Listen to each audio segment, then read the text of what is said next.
ಅಜ್ಜಿಯ ಹುಟ್ಟುಹಬ್ಬಕ್ಕೆ ಅಜ್ಜನನ್ನೇ ಸ್ವರ್ಗದಿಂದ ಧರೆಗಿಳಿಸಿದ ಮೊಮ್ಮಗಳು. ಇತ್ತೀಚಿನ ದಿನಗಳಲ್ಲಿ ಆರ್ಟಿಫಿಷಿಯಲ್ ಇಂಟೆಲಿಜೆನ್ಸಿ ಅನ್ನೋದು ಟ್ರೆಂಡ್ ಆಗಿದೆ. ವಿಜ್ಞಾನ, ವೈದ್ಯಕೀಯ, ಶಿಕ್ಷಣ, ವ್ಯಾಪಾರ ಹೀಗೆ ಎಲ್ಲ ಕ್ಷೇತ್ರದಲ್ಲಿ AI ಬಳಕೆ ಹೆಚ್ಚಾಗಿದೆ. ಇದೀಗ ಇಲ್ಲೊಬ್ಬ ಮೊಮ್ಮಗಳು ತನ್ನ ಅಜ್ಜಿಯ ಹುಟ್ಟುಹಬ್ಬಕ್ಕೆ AI ಬಳಸಿ ಭಾವನಾತ್ಮಕ ಕ್ಷಣವನ್ನು ಮರುಸೃಷ್ಟಿಸುವ ಕೆಲಸ ಮಾಡಿದ್ದಾಳೆ. ಈ ವಿಡಿಯೋ ನೋಡಿದ ಅಜ್ಜಿ ಭಾವುಕರಾಗಿದ್ದಾರೆ. ಅಷ್ಟಕ್ಕೂ ಈ ಮೊಮ್ಮಗಳು ಮಾಡಿದ್ದೇನು ಗೊತ್ತಾ?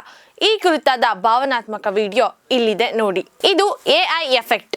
ಅಜ್ಜಿಯ ಹುಟ್ಟುಹಬ್ಬಕ್ಕೆ ಅಜ್ಜನನ್ನೇ ಸ್ವರ್ಗದಿಂದ ಧರೆಗಿಳಿಸಿದ ಮೊಮ್ಮಗಳು. ಜೊತೆಗಿರುವ ಜೀವ ಎಂದೆಂದಿಗೂ ಜೀವಂತ ಎನ್ನುವ ಮಾತಿದೆ. ಆದರೆ ನಮ್ಮವರು ಆತ್ಮೀಯ ವ್ಯಕ್ತಿಗಳು ದೈಹಿಕವಾಗಿ ಜೊತೆಗಿಲ್ಲ ಎನ್ನುವ ನೋವು ಯಾರಿಗಾದ್ರೂ ಜೀವನ ಪರ್ಯಂತ ಕಾಡುತ್ತಲೇ ಇರುತ್ತದೆ. ವರ್ಷಗಳು ಉರುಳಿದ ಬಳಿಕ ಅಗಲಿದ ಆತ್ಮೀಯ ವ್ಯಕ್ತಿಯ ಫೋಟೋ, ವಿಡಿಯೋ ನೋಡಿದಾಗ ಕಣ್ಣಂಚಿನಲ್ಲಿ ನೀರು ಬರುವುದು ಸಹಜ. ತಮ್ಮ ಅಜ್ಜಿಯ ಹುಟ್ಟುಹಬ್ಬಕ್ಕೆ ಊಹೆ ಮಾಡಲಾಗದ ಉಡುಗೊರೆಯನ್ನು ನೀಡಿ ಅಜ್ಜಿಯನ್ನು ಭಾವುಕರಾಗಿಸಿದ್ದಾಳೆ. AI ತಂತ್ರಜ್ಞಾನ ಬಳಸಿ ಅಗಲಿದ ಅಜ್ಜನನ್ನು ಅಜ್ಜಿಯ ಕೈ ಹಿಡಿದು ನಡೆಯುವ ವಿಡಿಯೋವನ್ನು ಮರುಸೃಷ್ಟಿಸಿ ಅಜ್ಜಿಗೆ ವಿಶೇಷ ಗಿಫ್ಟ್ ನೀಡಿದ್ದಾಳೆ. ಈ ಹೃದಯ ಸ್ಪರ್ಶಿ ವಿಡಿಯೋವೊಂದು ಸೋಷಿಯಲ್ ಮೀಡಿಯಾ ಬಳಕೆದಾರರು ಮೊಮ್ಮಗಳ ಈ ಕೆಲಸಕ್ಕೆ ಮೆಚ್ಚುಗೆಯನ್ನು ವ್ಯಕ್ತಪಡಿಸಿದ್ದಾರೆ. ಜನ್ಮದಿನದ ಶುಭಾಶಯಗಳು ಅಮ್ಮು. ಅಪ್ಪುಪ್ಪನ್ ಇಲ್ಲದೆ ಬದುಕುವುದು ಕಷ್ಟ ಎಂದು ನನಗೆ ತಿಳಿದಿದೆ. ಆದರೆ ಪ್ರತಿ ಕ್ಷಣ ಹಾಗೂ ಪ್ರತಿ ಸಂತೋಷದಲ್ಲಿ ಅವರು ಇದ್ದಾರೆ. ನೀವು ಅವರನ್ನು ನೋಡದೇ ಇರಬಹುದು, ಆದರೆ ಅವರು ನಿಮ್ಮನ್ನು ಸದಾ ನೋಡುತ್ತಾರೆ, ನಿಮ್ಮನ್ನು ರಕ್ಷಿಸುತ್ತಾರೆ, ನಿಮ್ಮ ಪಕ್ಕದಲ್ಲಿ ಸದಾ ನಡೆಯುತ್ತಾರೆ ಎಂದಿದ್ದಾಳೆ. ಮೊಮ್ಮಗಳು ಹಂಚಿಕೊಂಡ ವಿಡಿಯೋದಲ್ಲಿ ಅಜ್ಜಿಯು ಡೈನಿಂಗ್ ಟೇಬಲ್ ಮೇಲೆ ಕುಳಿತುಕೊಂಡಿದ್ದು, ಈ ವೇಳೆಯಲ್ಲಿ AI ರಚಿತ ವಿಡಿಯೋವೊಂದು ಪ್ಲೇ ಆಗುತ್ತದೆ. ಅಜ್ಜಿಯು ತನ್ನ ಪತಿಯ ಜೊತೆ ಕೈ ಹಿಡಿದುಕೊಂಡು ಹೋಗುವ ದೃಶ್ಯವನ್ನು ಮೊಮ್ಮಗಳು ಮರುಸೃಷ್ಟಿಸಿದ್ದಾಳೆ.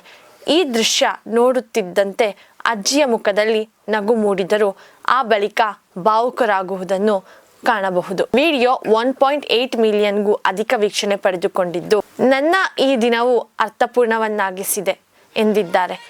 ಮತ್ತೊಬ್ಬರು, ತಂತ್ರಜ್ಞಾನವು ಎಲ್ಲವನ್ನೂ ಸಾಧ್ಯವಾಗಿಸಿದೆ. ನಮ್ಮವರು ಮತ್ತೆ ನಮ್ಮ ಜೊತೆಗೆ ಇದ್ದಾರೆ ಎನ್ನುವುದು ಸಾಧ್ಯವಾಗಿಸಲು AIನಿಂದ ಮಾತ್ರ ಸಾಧ್ಯ ಎಂದು ಕಾಮೆಂಟ್ ಮಾಡಿದ್ದಾರೆ. ಮತ್ತೊಬ್ಬರು ಇನ್ಸ್ಟಾಗ್ರಾಮ್ನಲ್ಲಿ ಅಪರಿಚಿತಗಾಗಿ ಅಳುವುದು ನನ್ನ ದಿನಚರಿಯಾಗಿದೆ ಎಂದು ಕಮೆಂಟ್ನಲ್ಲಿ ತಿಳಿಸಿದ್ದಾರೆ. ಇನ್ನೂ ಕೆಲವರು ಈ ವಿಡಿಯೋಗೆ ಹಾರ್ಟ್ ಸಿಂಬಲ್ ಕಳಿಸಿದ್ದಾರೆ. ಈ ಮೊಮ್ಮಗಳ ಈ ಉಡುಗೊರೆಗೆ ಎಲ್ಲರೂ ಮೆಚ್ಚುಗೆ ವ್ಯಕ್ತಪಡಿಸಿದ್ದಾರೆ. ಇದರ ಬಗ್ಗೆ ನಿಮ್ಮ ಅನಿಸಿಕೆ, ಅಭಿಪ್ರಾಯವನ್ನು ತಪ್ಪದೆ ಕಮೆಂಟ್ ಬಾಕ್ಸ್ನಲ್ಲಿ ತಿಳಿಸಿ. ನಮಸ್ಕಾರ. ನಮ್ಮ ಕಡೆಯಿಂದಲೂ ಆ ಅಜ್ಜಿಗೆ ಹುಟ್ಟುಹಬ್ಬದ ಶುಭಾಶಯಗಳು.